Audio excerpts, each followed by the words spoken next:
Ito nga ang isa sa lugar na pwede ninyong puntahan kung may plano kayong magbakasyon dito sa Toronto. Hi! It's me again, Sweet, ang inyong sabog na vlogger kapag nagvo-voice over. I-explore natin ngayon ang Graffiti Alley dito sa Toronto. Alam nyo, sa totoo lang, mag 3 years na ako dito sa Canada at first time ko pang nakapunta dito. Paanong hindi? Puro trabaho ang inaatupag mo.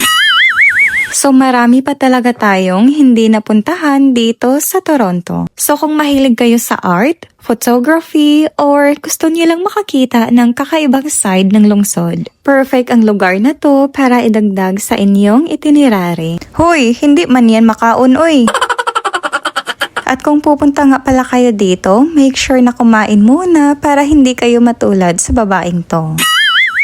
Makikita mo ang lugar na to between Spadina at Queen Street West. Ay basta, kaya nyo na yan i-Google Map.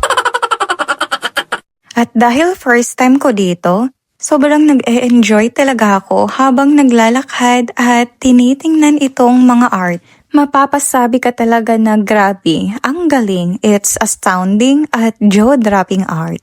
Dati nung nasa Pilipinas pa ako, meron akong paboritong series na palagi kong pinapanood. Dito nga na area ang isa sa shooting location nila. So ang friend ng mga bida is merong bahay dito and feeling ko yan yun. Pero feeling ko lang ha, dahil matagal na kasi yun. So sa mga gusto pala na manood ng series na yun, ang title is Black Orphan. Kung bored kayo and naghahanap kayo ng magandang series, try nyo yun. Tagay muna kami ng tropa ko. Oh, pare ko! At dahil tapos na kaming nag-inuman ng tropa ko, ayan, nalasing na ako. Ay, akala ko sabog ka lang kapag nagvo-voice over, sa personal din pala. At maglakad-lakad pa tayo para mas i-explore pa ang area. Ang cute ng mga basurahan, no? Nakakatuwa tingnan. So bakit nga ba espesyal ang graffiti dito sa Toronto? Ang Toronto kasi is sobrang diverse. So maraming kultura. Kaya nakikita nga natin sa murals, merong indigenous inspired art, political messages, cultural identity, funny characters, at pop culture. Ang ganda ng story. Parang bawat wall may sariling boses. Di katulad ng boses ko, ang sarap sampalin.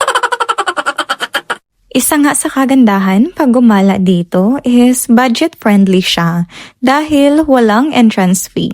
So lahat ng mga amazing art na nakikita natin dito is free lang siya. Nakasave ka na at nag-i-enjoy ka pa. At kung napapansin ninyo, wala masyadong tao ang pagpunta natin dito ngayon. Medyo mahaba ang alley na to, kaya i-ready nyo na lang ang mga paa ninyo. Itong art na to, ang ganda no? Mukha siyang charcoal, pero hindi ko alam anong ginamit nila, pero ang galing. Pero ang isa dyan, hala, pumwesto na. At nag-number 4 pa. At ayan na, nagpa-video na siya. Pabida-bida talaga. Feeling bida ang mukhang kontrabida.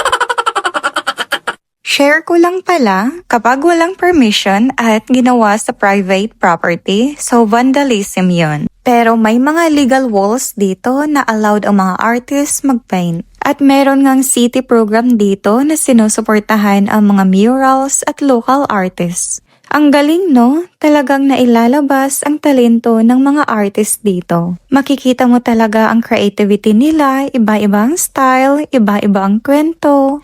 Nai-encourage talaga sila na ipakita yung galing nila sa public spaces. At bakit mo naman yan gigunitan, huy? At yun lang ang ating PowerPoint presentation for today. At gusto ko lang sabihin na kapag binigyan mo ng kulay ang mundo, mas nagiging maganda ang kwento mo. So don't forget to share your lights to others. Maura to, daghang salamat sa pagtanaw. Bye!